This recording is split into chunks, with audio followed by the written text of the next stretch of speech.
السلام عليكم ورحمة الله وبركاته. ازيكم يا حبايبي؟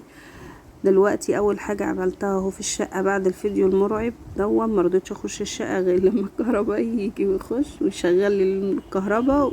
ودلوقتي احنا بنصور اهو انا عشان خاطر اوريكم شغل الكهربائي.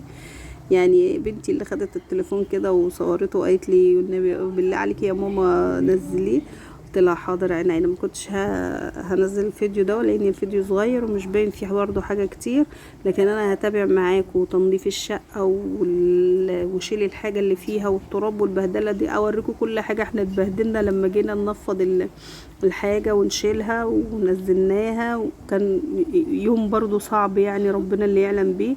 والله العظيم يا جماعه من ساعه ما دخلت الشقه دي وانا تعبانه جدا جدا جدا، وربنا يسترها.